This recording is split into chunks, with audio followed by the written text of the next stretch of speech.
Hi or anything? Excellent. Hey everybody, this is Crystal with Celebrity Chats with Crystal, and I'm still here at ConX, and I'm sitting here with the fabulous Leslie Easterbrook. She doesn't know yet. She still thinks I'm fabulous. Hi. Hi, hi. Hi, how are you today? I'm fine. I'm good. I'm so glad you're here. Yes, and I'm glad you're here. I've admired your work for many years. Thank you. I mean, some of it is so silly and some of it is so over the top. I remember when you played Rhonda on Laverne and Shirley. That's probably the most subtle character I've ever played. Hi-ho, Rhonda. But she had her good points. She did. For me, it was a learning experience. All I'd done was opera and theater before that. Opera. Yeah, that's what I said. I wanted to be an opera singer. That's what I have my degree in. You know, just a second before we started, we were talking about degrees. Right. And you're actually working in your field. Mm-hmm. And I'm working in the field of opera. If you think that some of the characters, if you think of it this way, that some of the characters I've played have been supremely over the top. I mean, they've been big, loud, aggressive, hysterical, mean, abusive. But there's something about the opera that's always a little bigger than life. You know, operas are mounted bigger than life, except for a lot of the contemporary ones that are very kind of real. But still, when you're singing like that, I mean, Right. you can't very well be sitting at the breakfast table, you Exactly. know, eating the cereal and then spilling the cereal all over your daughter in order to choke her. You can't do those things, you know, without in opera. This is true. This is true. Sorry. So, what is your octave range? Well, it used to be about 4 octaves. You know, and in fact, there was a fellow when I was in junior high school who thought it was 5. And it's now much narrower than that. But I was they thought call her to a soprano, call her to a mezzo, lyric. I mean, I started it singing as a mezzo, then it became all these other things, and finally it ended up more just like a lyric soprano, Oh, wow. which would hopefully grow into dramatic. Nice. Which is where all my favorite stuff is, you know, the Wagner and stuff that would be a real challenge. But I mean, you're learning languages, you're learning scores, you're learning. I learned, you know, I had almost got my degree in composition because I got so interested in how you put all the instruments together. Right. And then also I did a lot of, you know, lyrics and translating things from the original language and not just what they put in the scores or in the songs that you buy. Right. So I got so kind of involved in the book work of it that I thought that would be interesting too, to spend your life. And maybe even composing. And here I am, doing horror movies and comedies. And but I found out when I got my first equity job, it was a musical, Snow White and the Seven Dwarfs. And I played Snow White at the St. Louis Muni Opera Nice. in 1971, I think it was. It might have been 72. Wow. And that was sort of a changeover because they actually paid me.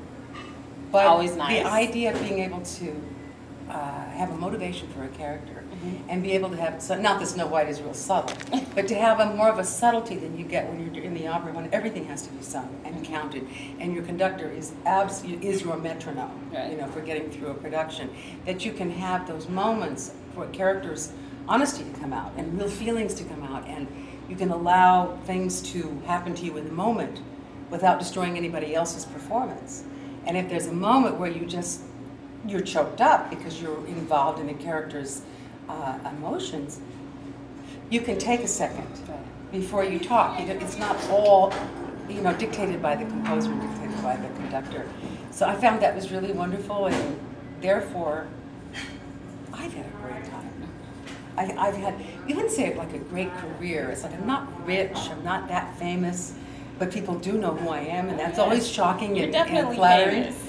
Anyone who loves Police Academy, you're famous. I read that script. I was just finished doing Laverne and Shirley, and I was chosen because of singing the national anthem for the Angels. Oh, nice. To do the Super Bowl in Super Bowl 17 in 1983 to sing the anthem. Wow, what an And honor. yeah, it was phenomenal. And I thought, well, here I just did Laverne and Shirley and this very serious anthem and this, you know, kind of celebrating our country, which, you know, right now we're going through a kind of a very rocky time overseas and with our, you know, foreign service and the tragedy. Have you done any USO stuff as well?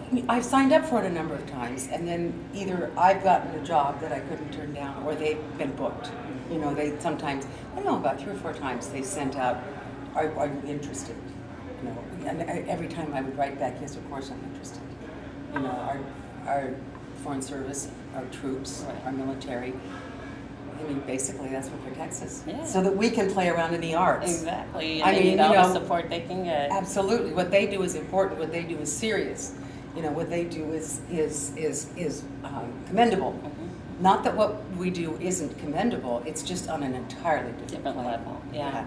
So they basically ensure our freedom to express ourselves. And here you are in journalism, and I'm in the arts, and as an actress, and we have that freedom. You know, we can do in this country a film about anything. Right. It's up to us to choose what we think is good taste and what we think is not good taste. Exactly. And sometimes bad taste is fun. But I mean, I think about other cultures in other countries where they don't have the freedom. Right. You know, you couldn't make Police Academy in some countries. You're right. You certainly couldn't make The Devil's Rejects. Oh my gosh. I mean, I tried to find a clip for them to play on the television station this morning, and everything has foul language in it. I mean, they'd have to go through and just, you know, bleep it out. But it's such a fun movie, though. It is it's such an interesting movie. I mean, Rob did very much a peck and paw kind of thing with that film, and he emotionally draws you into people who are despicable. He does. And then but he makes you like them. Oh my gosh, when they're threatened or they die, you're viscerally upset. You're right. I mean, not very people can do that. I remember there's a review that said he's a cross. Devil's Rejects with Rob Zombie is a cross between Tobey Hooper, Sergio Leone, Sam Peckinpah, and John Waters. And I thought it's he is unique. He's none of those people. Yeah, he's a brilliant director. All the kinds of twisted things he does, his sense of humor, his sense of the visual sense. He has an enormous and the timing, creative visual sense, the timing, the sound, the scope. And then to shoot it on 16, so it's kind of grainy. That's the peck and paw thing of, you know, things coming out of nowhere and being surrounded and nowhere to turn. It's an interesting film. I was thrilled to be a part of it. It was a learning experience, if nothing else. Oh yeah, definitely. And a director like that, definitely. Yeah, I would go about anywhere in the world at any time to work with him. I would love to meet him. That would be such a thrill. Well, at some point you may do an interview. You may interview him. That is one of my goals. Yeah, it can happen. Someone showed me their phone today, and it was a picture of them and Rob Zombie after one of his concerts. And his concerts are great. So there's a very good chance that you could talk to him at least if you went to a concert and said you wanted to come backstage. Yeah, his band is like electricity on stage. Oh, well, it just doesn't stop. It doesn't. Yeah, it's exhausting. I'm old. I've been around a long time. But I you get look tired. good. I get tired. Thank you. I got all these strange places. That used to be part of my face, but I don't really think that works. But I could definitely sit through. I could probably sit through 2 or 3 of his concerts all in one go. Definitely. But you know, just let them know you're there and that you want to do a little piece, or that you'd like to come back, and they probably will get to see him afterwards. I will definitely do that. Yeah. Find out what his schedule is, where he's going to be. Where do you live? Actually, I live here in Kansas City, in you Raytown, do? Missouri. The same place they filmed Mama's Family. Well, I worked here in the 80s. I did the Starlight, Kansas City Starlight, and Tiffany's Attic. If you remember Yes, I Tiffany's remember Attic. Tiffany's Attic, yes. And I did Angel on My Shoulder there, and then they're playing our song at the Starlight, and sang for the Chiefs while I was here working at the Starlight. So that was after I had sung for the Super Bowl, so it was kind of nice because I'm a Chiefs fan and I love Kansas. I grew up in Nebraska, so I've always loved coming here. But I've actually worked here, and here I am from the 80s to now. 2012, and I'm back again. You're still going strong. Yeah, no, it's a wonderful part of the country. It is. I mean, the budget the heartland that Kansas City has for artwork, at least now in the 80s, I was told. I don't know if things have changed, but the city council voted in some kind of a policy that they buy one piece of art every year for the city. And I mean, we got lost today. We had 2 places to go early this morning, and we got lost. And the second time we were at this fountain. The fountain's going up, and the sculpture of, I said, I'm in Kansas City. Yes. You just, it's not even, this was not, it was a plaza, but it was really in the middle of nowhere. And I thought, it just, for the eye to see that and for you to look at that for a minute, changes the scope of your day. It does. It really does. Yeah, so and while you're here, you have to see the Kaufman Performance Center. It is beautiful. Is it new? brand new. Because I've heard about something new, but I didn't know it was called the Kaufman Performance It Center. is beautiful. You've got to see it. It's gorgeous on the inside. It's like all white, kind of glass marble. You can see like the whole skyline of the city. I mean, it's gorgeous. Wow. Well, what is it like on the outside? Contemporary building? Kind of like a dome, a glass dome, kind of. Really? It's beautiful. Right. I'll have to look into it and see if somebody. Yeah, you have to. Is it a long drive from here? Oh no, it's just downtown, right off of 17th and Broadway. And not only me has to see it, you have to see it as well. In fact, people see this that aren't necessarily from Kansas City, right? Yes, definitely. I highly recommend a trip to Kansas City. You won't forget it, and you You won't won't regret it. And Arthur Bryant's. And Gates. Oh, now see, I haven't had Gates, but I've had arguments with people, and I You've say, I never really had can't Gates? argue with you because I haven't had Gates. You gotta have Gates. That is like a Kansas City icon.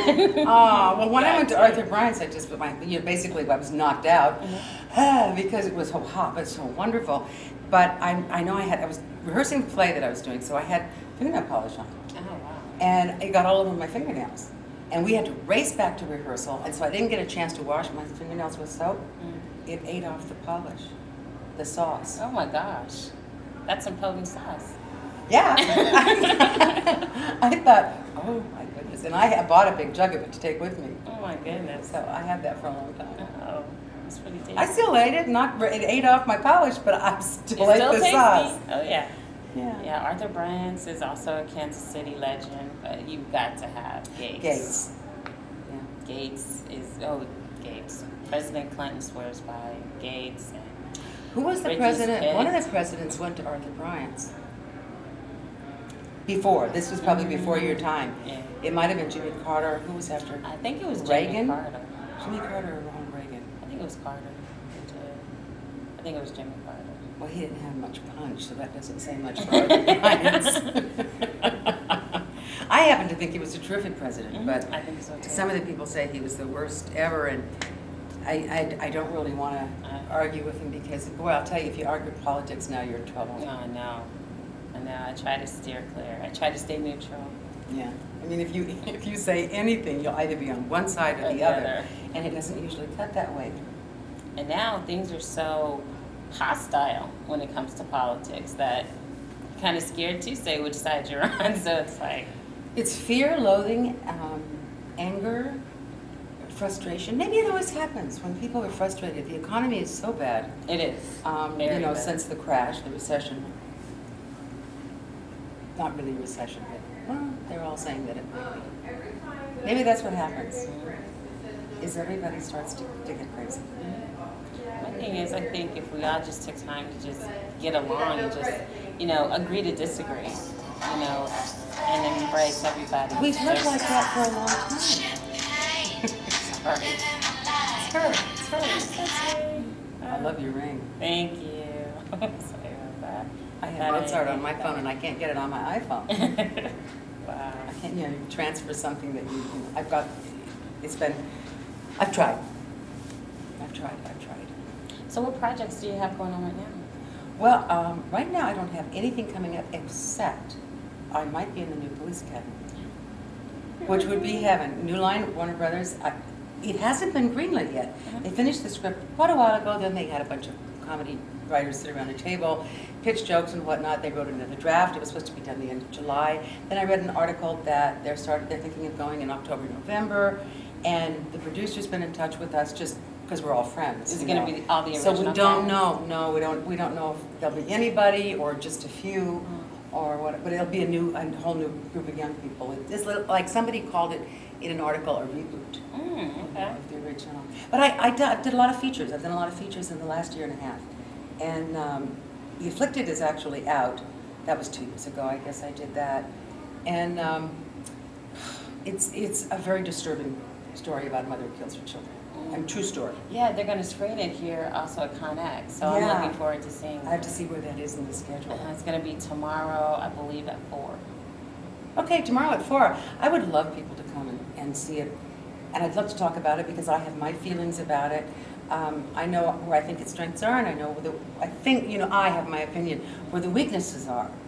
I think that the strengths sort of are a little stronger than the weaknesses, which makes it good. I think it's relevant because it's about a real human being who, you know, could be living next door to you, could be abusing your children, or his, you know, children.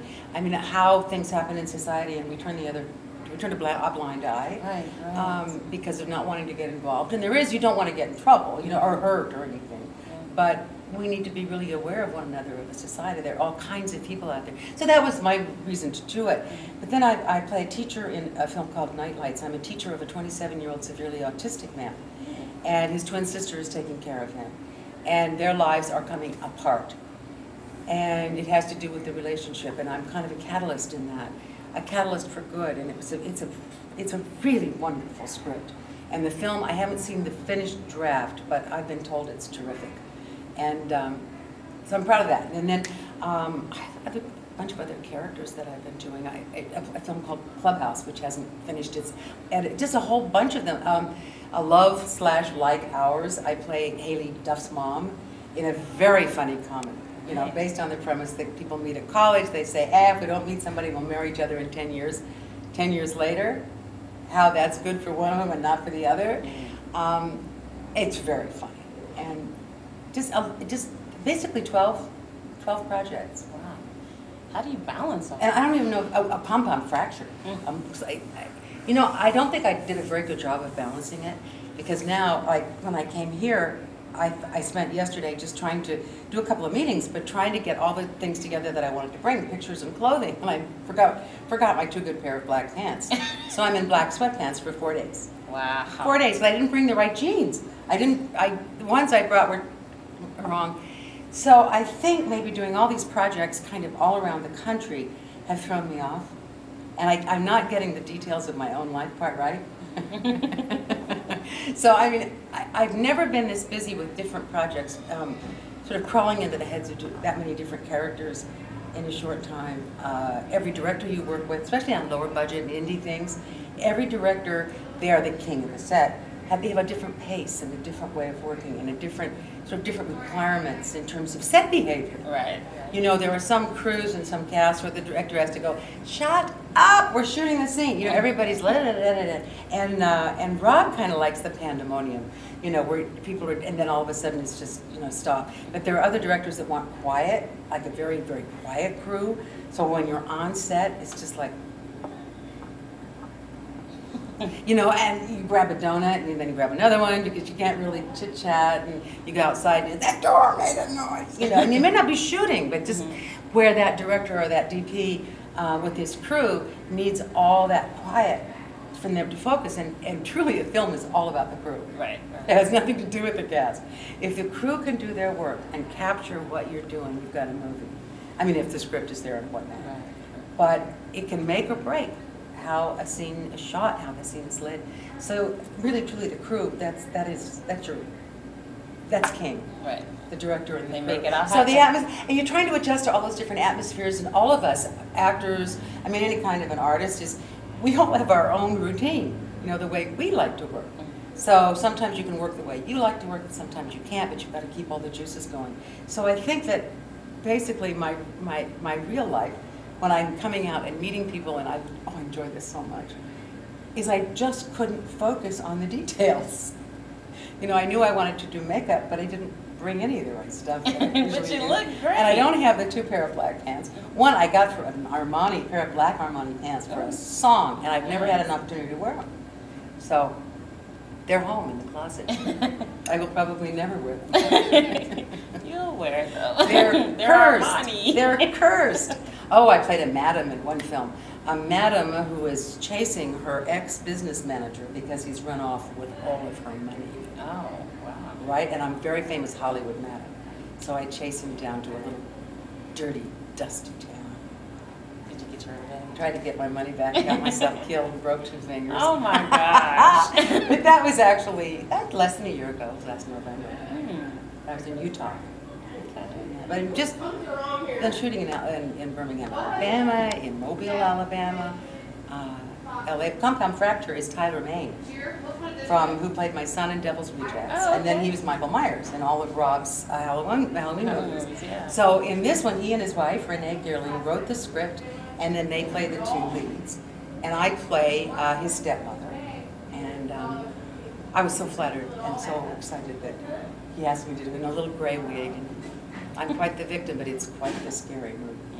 I can't wait to see it. Yeah, Derek Mears and Tyler, and I can't think of the other gigantic guy. They are all warring. I mean, it's got some stunts that are I can't wait to see it. That's going to be really yeah, cool. compound fracture. And they're actually been scored.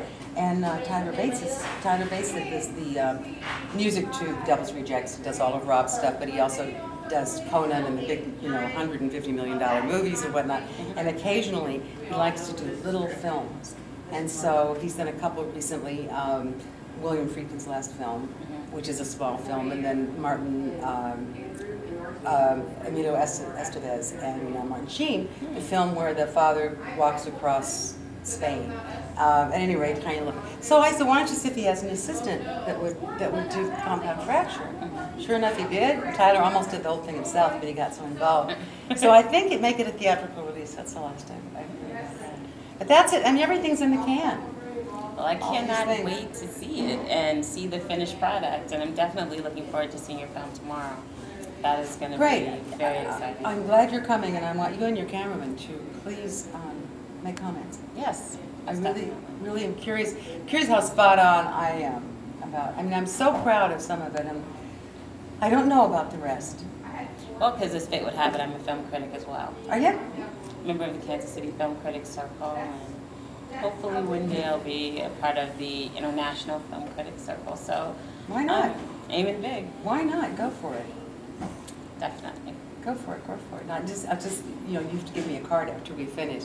So if I've got something that's has a screening or something or a special whatever, I can let you know that I'm in it and say take a look at it. Yeah, definitely. All right, it's been such a pleasure meeting you and Nice chatting meeting with you. you today. This is Crystal with Celebrity Chats with Crystal and Leslie Easterbrook, and we are signing off from Connex. See ya. Wish you were here.